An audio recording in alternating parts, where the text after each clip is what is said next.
Welcome sa Din Arwin TV. At ang vlog nga natin ay tungkol sa metal roof walkway o cut. Napakita ko sa inyo kung paano i-install at ano ang mga materyales. Pagkatapos lang yan ang napakaikling intro na.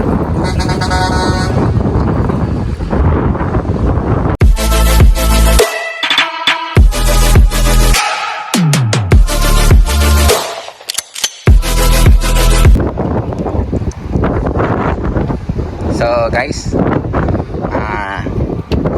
ito nga ang mga materials na ginamit sa pag-install ng metal roof cut o catwalk na tinatawag.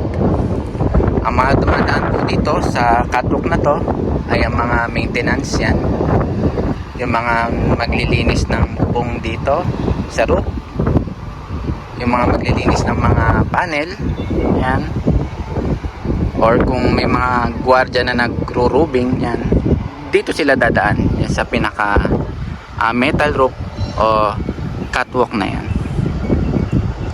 So papakita ko nga sa inyo yung mga materyales na ginamit dyan. Batay nga dun sa design, syempre ang team nga namin ay babatay lang sa plano at sa design na pinapagawa sa amin. So ito nga, sa ganitong klaseng bubong yan o roofing, hindi tayo nagbubutas sa ganyang klase. So gagamitan natin yan ng metal clip. Siyempre itong railings, meron siyang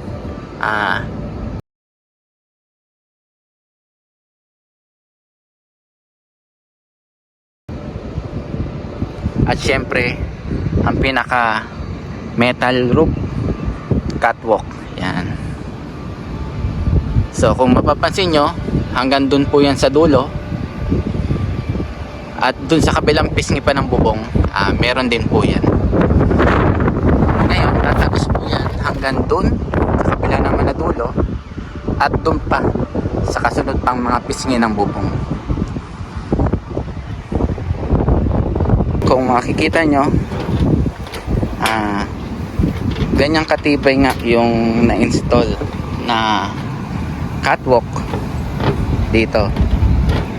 Gaya nga ng paglilinaw ko lang na ito po ay meron pong design team na nag-design ng ganitong klaseng pag-i-install ng metal roof catwalk na to. At maging sa mga materyales na ginamit, kami po ay sumusunod lang po sa mga pinapagawa sa amin.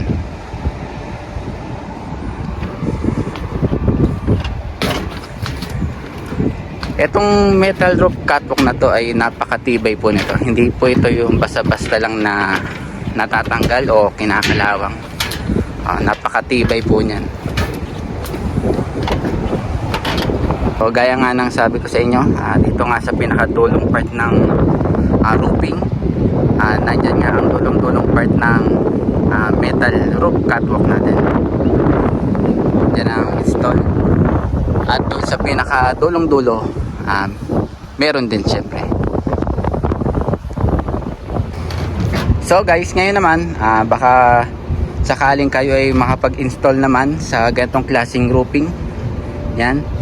So papakita ko rin sa inyo anong materyales ang ginamit namin dito para ma-install nga ang catwalk.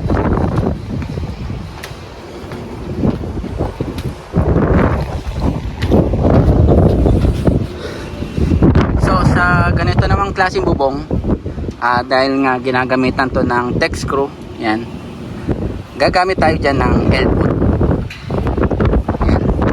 Ito po yung pinaka L-foot nya. At syempre dahil nga may butas siya dahil sa deck screw, kailangan lalagyan natin yan ng sealant. Yan, yung sealant pong yan, meron pa pong goma yan na nakapatong sa L-foot natin.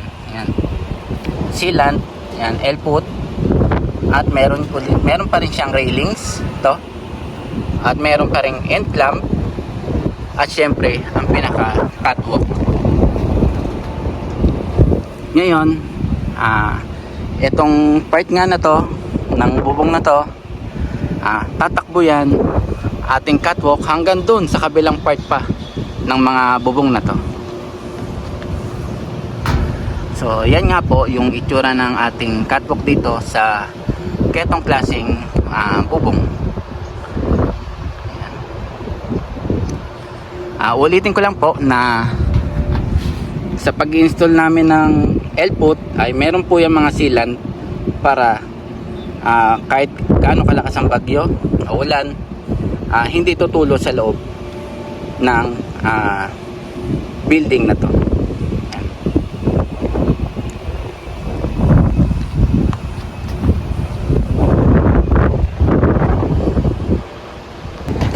So ngayon dito nga sa gitnang bahagi naman ng roofing o ng bubong na ito, meron din tayong mga naka-install na catwalk. Kagaya yan, yung part na yan. Yan. Yan po ang pinaka catwalk naman sa gitnang bahagi ng roofing o bubong na to.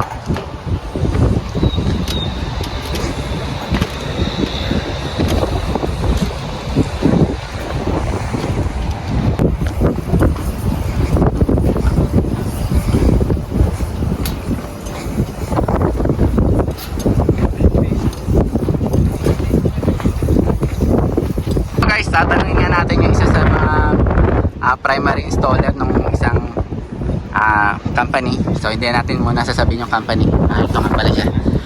Sir, tatanong ko lang para saan yung catwalk na in-install nyo? Siyempre para sa maintenance, paglilinis ng panel, para easy access sa mga hindi matatapos sa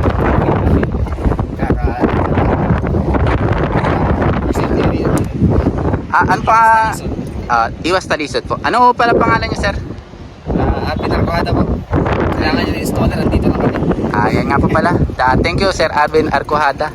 So, yun nga, sabi nga niya, for safety reason, napaka-importante. Ang catwalk na to ay especially for safety reason. Yan. Thank you. Thank you, Sir Arcohada. So guys, lilinawin ko nga po pala na sa ganitong klaseng bubong o roofing, ang pag-i-install po namin ito ay dumaan pa sa syempre sa plano at sa design team kung sino ang nagpa-install sa amin nito. Ngayon, kung ano yung design nila at ano yung mga nasa plano, so yun lang po ang sinundan namin o sinunod namin sa pag-i-install ng ganitong klaseng catwalk.